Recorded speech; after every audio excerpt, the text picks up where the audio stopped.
Assalamualaikum warahmatullahi wabarakatuh. Perkenalkan, kami dari kelompok 9 ingin mempresentasikan hasil diskusi dari kelompok kami tentang fikih akad yang beranggotakan pertama Tiara Noviani Skan Melati dengan NPM 1901010198. Lalu yang kedua ada Nurdin Fuadi dengan NPM 1901010199. Lalu yang ketiga ada David Trianto dengan NPM 1901010200. Yang terakhir adalah Galih Budi Prasetyo dengan NPM 1901010202.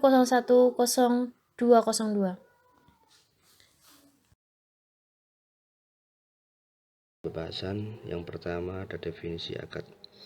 Akad atau al-akad menurut bahasa berarti ikatan. Secara istilah fikih, akad didasarkan pada kesepakatan antara kedua belah pihak yang ditandai dengan ijab kabul, yaitu adalah suatu perbuatan atau pertanyaan untuk menunjukkan suatu keridoan dalam berakad yang dilakukan dua orang atau lebih. Dasar hukum akad. Dasar hukum akad sudah dijelaskan atau tercantum pada Quran surat Al-Maidah ayat 1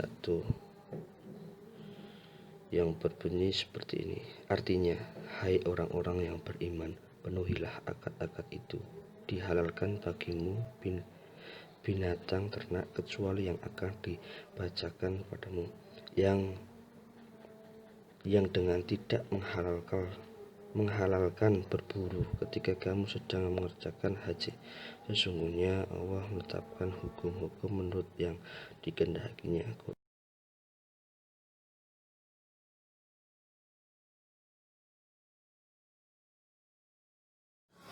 Baik, selanjutnya yaitu rukun-rukun akad. Rukun akad terdiri dari 4. Yang pertama yaitu ngakid. Ngakid merupakan orang yang berakad. Masing-masing pihak ini terdiri dari satu orang ataupun beberapa orang. Misalnya, penjual dan pembeli beras di pasar biasa ini masing-masing pihak satu orang.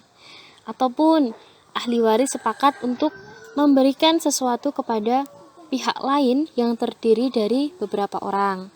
Nah, seseorang yang berakad ini biasanya memiliki hak ataupun orang yang mewakili dari orang yang memiliki hak itu tadi.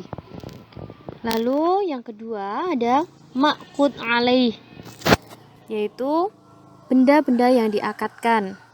Benda apa? Seperti benda-benda yang dijual dalam akad jual beli, dalam akad hibah atau pemberian, dalam akad gadai, utang yang dijamin seseorang dalam akad hafalah misalnya.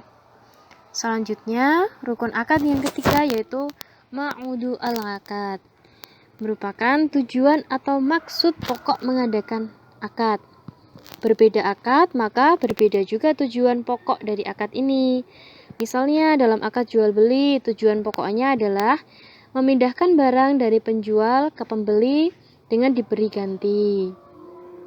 Lalu tujuan akad hibah ini memindahkan barang dari pemberi kepada yang diberi untuk dimilikinya tanpa ada pengganti atau nyiwad. Misalnya lagi, tujuan pokok akad ijrah adalah memberikan manfaat dengan adanya pengganti. Tujuan pokok iroh adalah memberikan manfaat dari seseorang kepada yang lain tanpa ada pengganti. Dan yang terakhir, rukun akad yang keempat adalah sighot al-akad, yaitu ijab dan qabul. Ijab ini merupakan permulaan penjelasan yang keluar dari salah seorang yang berakad sebagai gambaran kehendaknya dalam mengadakan akad. Lalu qabul ini adalah perkataan yang keluar dari pihak berakad juga, yang diucapkannya setelah adanya ijab. Berarti ijab dulu baru qabul. Nah, untuk pengertian ijab qabul ini yaitu bertukarnya sesuatu terkadang ini tidak berhadapan. Misalnya, seseorang yang berlangganan majalah Panji Mas, pembeli mengirimkan uang melalui pos wesel dan pembeli menerima majalah tersebut dari petugas pos. Itu adalah contoh-contoh dari ijab qabul yang dilakukan sekarang, yang dilakukan tidak langsung. Nah, dalam sighah al-aqad ini kita harus memperhatikan, harus jelas pengertiannya. Misalnya, aku serahkan barang ini. Jadi kalimat tersebut kan masih belum jelas karena menimbulkan pertanyaan apakah barang tersebut diserahkan sebagai pemberian, penjualan, ataupun titipan. Maka yang benar adalah aku serahkan barang ini kepadamu sebagai hadiah atau sebagai pemberian. Maka tujuannya juga harus jelas dalam ijab kabul itu. Selanjutnya yang harus diperhatikan adalah bersesuaian antara ijab dan qabul. Tidak boleh antara yang berijab dan yang menerima ini berbeda lafadz. Misalnya seseorang berkata, aku serahkan benda ini kepadamu sebagai titipan. Lalu kok yang mengucapkan kabul berkata, aku terima benda ini sebagai pemberian. Maka terdapat kesimpang siuran dalam ijab dan qabul. Nah, hal ini akan menimbulkan persengketaan yang dilarang oleh agama Islam karena bertentangan dengan islah di antara manusia. Lalu ada juga harus diperhatikan, ini sighah al-aqad ini harus menggambarkan kesungguhan kemauan dari pihak-pihak yang bersangkutan. Berarti pihak-pihak ini tidak terpaksa dan tidak karena diancam atau ditakut-takuti oleh orang lain, karena dalam tijarah ini harus saling ridho.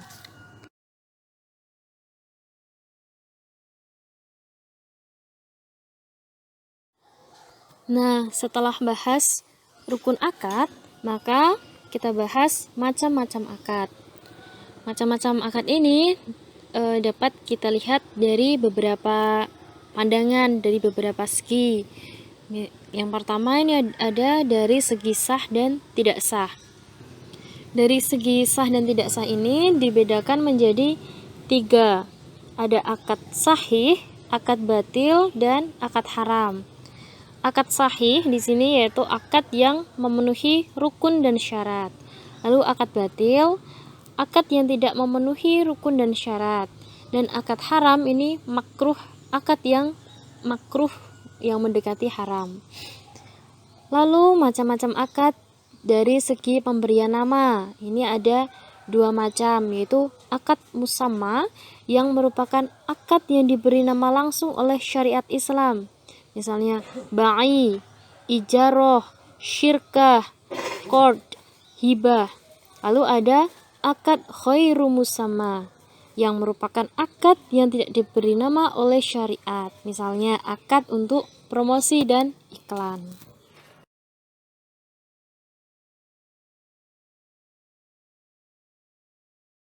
Macam-macam akad. Yang ketiga dari segi cara pelaksanaan. 1. Dengan upacara, misalnya akad perkawinan, akad di acara lembaga dan sebagainya. Kedua, tanpa upacara, akad-akad yang biasa dilakukan, contohnya jual beli, sewa, dan lain sebagainya. Yang keempat, akad mengikat dan kemungkinan pembatalan. Akad mengikat salah satu pihak maupun kedua pihak. Akad tidak dapat mengikat kedua pihak. Masing-masing pihak bisa membatalkan akad itu tanpa menunggu persetujuan pihak lain.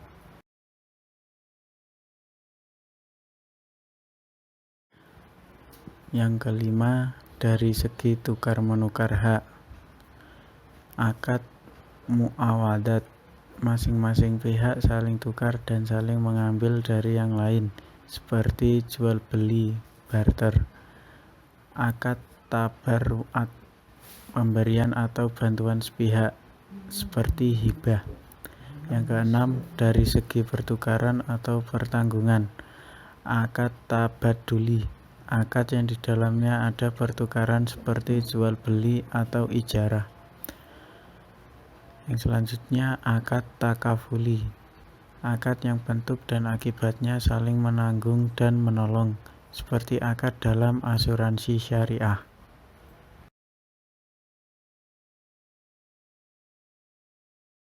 Macam akad dari segi akibat akad.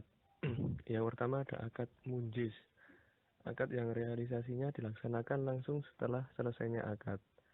Yang kedua ada akad mu'alad, akad yang pelaksanaannya tergantung syarat. Yang ketiga ada akad mudhaf, akad yang realisasinya pelaksanaannya ditangguhkan waktunya. Dan selanjutnya ada macam akad dari segi asliyah tabi'iyah. Yang pertama ada akad asliyah, yaitu akad yang berdiri sendiri tanpa memerlukan sesuatu yang lain. Yang kedua ada akad tabi'iyah, yaitu akad yang membutuhkan adanya sesuatu yang lain.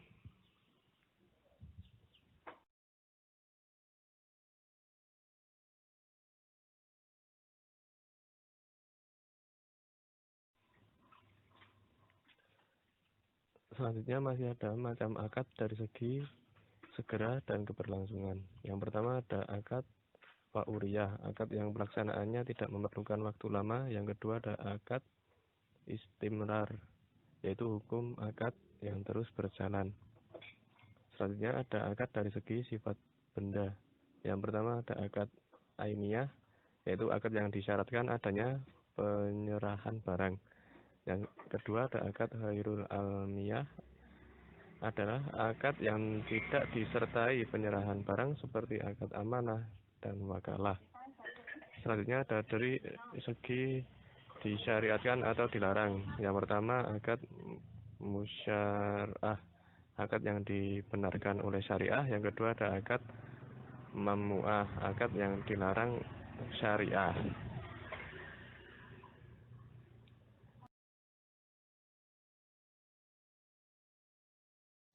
Baik, sekian presentasi dari kelompok kami mengenai fikih akad.